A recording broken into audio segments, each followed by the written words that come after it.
Hello friends. मैं doctor Birender Nadkarni हूँ। मैं consultant knee and hip surgeon हूँ सीताराम भारतीय institute and Holi family hospital में। पिछली वीडियो में हमने नी या हिप ऑस्टियोआर्थराइटिस की बात की थी और हिप के या कूल्हे के ऑस्टियोआर्थराइटिस के बारे में बेसिक मेंशन किया था कि क्या क्या कारण होते हैं, किस तरह के होते हैं, किस वजह से होते हैं और इसकी तकलीफ़ में क्या पता चलता है और कैसे होता है, पता चलता है पेशेंट को क्या क्या हो रहा है इसमें। इस वीडियो में हम इसकी तकलीफ़ की मेनली ट्रीटमेंट के बारे में बात करेंगे, इसके इलाज के बारे में बात करेंगे। तो हिप ऑस्टियोआर्थराइटिस काफ़ी डिसेबलिंग कंडीशन है, काफ़ी तकलीफ़दायी कंडीशन है, जिसकी वजह से आदमी को चलने फिरने में पेन की वजह से, स्टिफनेस की वजह से, डिफ़ॉर्मिटी की वजह से काफ़ी परेशानी होती है। और इसका जो बेसिक ट्रीटमेंट है, कोई भी प्रॉब्लम जब होती है ऑर्थोपेडिक जॉइंट्स की, बोन्स की, तो हमेशा इलाज नॉन सर्जिकल होता है। नॉन सर्जिकल मतलब बेसिक चीज़ों का। अगर आपके सर्जन ने आपका एक्सरे किया है, एमआरआई किया है और आपको डायग्नोज करके बताया है कि हिप की आर्थराइटिस की शुरुआत है, तो हमेशा कोशिश यही रहती है कि बेसिक दवाइयों से, जिसको हम non steroidal anti inflammatory drugs बोलते हैं, आम भाषा में लोग काफ़ी इसको पेन किलर बताते हैं। पर पेन किलर की जो सेवन है या उसकी रिक्वायरमेंट है, बेसिक होनी चाहिए, बहुत ज़्यादा नहीं करनी है। उसको सेल्फ मेडिकेट नहीं करना कि अपने आप से ही रोज़ की गोली खाई जा रहे हैं। अगर आपको लगता है कि आपकी ज़रूरत इतनी ज़्यादा है इसकी कि रोज़ की गोली खानी पड़ रही है, तो आप मान के चलिए तकलीफ़ आपकी काफ़ी ज़्यादा आगे बढ़ चुकी है। बट नॉर्मल कोर्स में इनिशियल स्टेजेस पे once in a while pain killers से काम चल जाता है। और उसके अलावा कुछ लाइफस्टाइल मॉडिफिकेशंस हैं, जैसे कि अपनी एक्टिविटीज़ को इस तरह से करना कि आपके जॉइंट पे ज़्यादा जोर ना आए। तो हाई इम्पैक्ट एक्सरसाइज अगर आप कर रहे थे, जैसे कि जॉगिंग, कोई स्पोर्ट्स खेल रहे थे, उसका असर हिप जॉइंट पे पड़ता है, तो वो सब चीज़ें बंद करनी पड़ेंगी। अगर आपको एक्सरसाइज करनी है तो लो इम्पैक्ट एक्सरसाइज पे आप आ सकते हैं। बेसिक वॉकिंग, थोड़ा ब्रिस्क वॉकिंग हो गया या स्विमिंग हो गया, जिससे आपके कूल्हे पे ज़्यादा असर नहीं पड़ता है। कुछ लोगों की तकलीफ़ जैसे जैसे बढ़ती है तो उसके कुछ सप्लीमेंट्स होते हैं, कार्टिलेज सप्लीमेंट्स, उनका यूज़ होता है। हालांकि स्टडीज़ बहुत आगे तक नहीं पहुंची हैं, बट कुछ समय तक इनको इस्तेमाल किया जा सकता है। और जब एक्सरे में गैप बहुत ख़त्म हो जाए, मसल्स बहुत वीक हो जाए, चलने फिरने में परेशानी हो, गिरने का डर लगे, तो इसमें असिस्टिव डिवाइसेस यानी कि केन, वॉकर, इस सब की भी ज़रूरत पड़ सकती है। और इस समय तक नॉर्मली अगर हम मानते हैं किसी की तकलीफ़ इतनी तक पहुंच गई है कि इसकी ज़रूरत पड़ रही है, तो हमें हमें लगता है कि ये प्रॉब्लम काफ़ी आगे स्टेज तक पहुंच गई है। और इसी समय जब आपका एक्सरे होता है और गैप बिल्कुल ख़त्म होता है और डिसेबिलिटी इतनी ज़्यादा होती है कि बेसिक नॉन सर्जिकल चीज़ों से आपका आराम नहीं आ रहा हो, या सस्टेन आराम नहीं मिल रहा हो, या शुरू में आराम मिला या आपको रोज़ पेन किलर खाना पड़ रहा है, मॉर्निंग स्टिफनेस होती है जिसमें आप सुबह उठते बोलते हैं कि 1 घंटा लग जाता है अपने काम शुरू करने में, तो आप समझ सकते हैं कि दिक्कत काफ़ी आगे तक है। और इस समय फिर आपके सर्जन आपको सर्जरी की राय दे सकते हैं।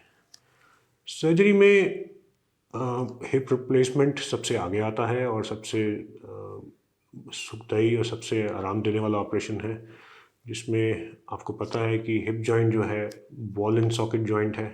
तो इसमें बॉल होती है, एक सॉकेट होती है। हिप रिप्लेसमेंट इन दोनों सरफेसेस को बदल देता है, बॉल को भी और सॉकेट को भी, और इसलिए इसको टोटल हिप रिप्लेसमेंट बोलते हैं। इसके इसके कंपैरिजन में एक कई बार टोटल की जगह दूसरा रिप्लेसमेंट होता है जो यूनिपोलर होता है या सिर्फ बॉल बदलने का ऑपरेशन होता है। वो हम मेनली उन लोगों में करते हैं जिनकी उम्र ज़्यादा है और जिनके सॉकेट साइड पे उतनी प्रॉब्लम नहीं है। स्पेशली ये फ्रैक्चर कंडीशंस के बाद किया जाता है। But total hip replacement is the, I would say, the most satisfying surgery for a person who has severe osteoarthritis of the hip. पर टोटल हिप रिप्लेसमेंट के अलावा और भी कुछ कुछ सर्जरीज हैं जो हिप की आर्थराइटिस के लिए यूज़ की जाती हैं, जो कई बार इसकी ज़रूरत पड़ सकती है और उनको नज़रअंदाज नहीं करना चाहिए। इसमें एक सर्जरी है ऑस्टियोटमी। ऑस्टियोटमी का मतलब होता है कि बॉल के जो थाई बोन है उसके अंदर एक सर्जिकली हम लोग कट लगा के उसका अलाइनमेंट चेंज कर सकें, ताकि हिप जॉइंट का या बॉल का जो वो पोर्शन जो ख़राब है, खुरदरा है, उस पर प्रेशर हट जाए और वो पोर्शन पे प्रेशर आए जो पोर्शन सही होता है। इसके लिए काफ़ी प्री ऑपरेटिव प्लानिंग की ज़रूरत पड़ती है और ये सब पेशेंट्स में कामयाब नहीं होती। ये उन्हीं के लिए है जिनके बहुत सिलेक्टिव कोलैप्स हुआ है जॉइंट का या हिप का, या जिनका सिर्फ कुछ हिस्सा बॉल का ख़राब है।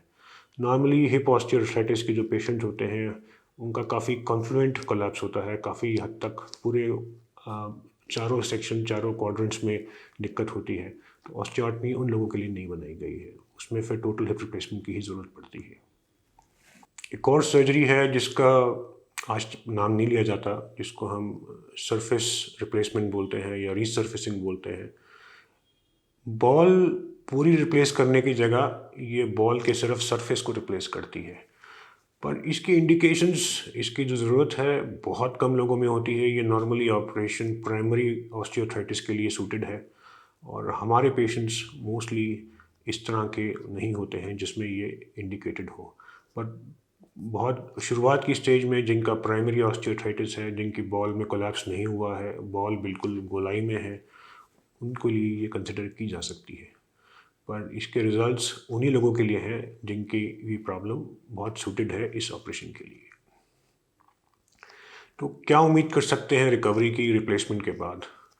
हिप रिप्लेसमेंट काफ़ी सेटिस्फाइंग सर्जरी है जिसमें आप लाइनिंग बॉल की और सॉकेट की दोनों की चेंज करते हैं। ये अलग अलग तरह की होती है, सीमेंटेड, अनसीमेंटेड, जो आप अपने डॉक्टर से, या कई बार हाइब्रिड भी होती है जो अपने डॉक्टर से, अपने सर्जन से डिस्कस कर सकते हैं। और इलाज जो इसका जो रिक्वायरमेंट है, कौन सा यूज़ करना है, वो आपके डॉक्टर आपको बेस्ट बताएंगे जब आप उनसे बात करेंगे। पर इसकी रिकवरी काफ़ी सुखद है और इसके बाद थोड़े से एक्सरसाइज की ज़रूरत पड़ती है। नॉर्मली हमने देखा है कि लोग अपने ऑपरेशन के बाद 4 से 6 हफ्ते में अपनी ज़िंदगी में वापस आ जाते हैं, अपने ऑफिस, अपने काम, जो भी चीज़ पहले कर रहे थे वो शुरू कर देते हैं।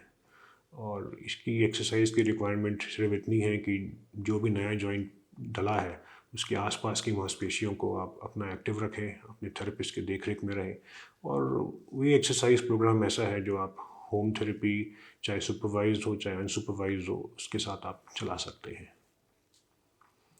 मैं उम्मीद करता हूँ मेरे वीडियो में आपको जो भी इन्फॉर्मेशन दी गई हो आपको काम आई हो, और कोई भी मन में आपके सवाल हो तो ज़रूर लिखिएगा। Thank you.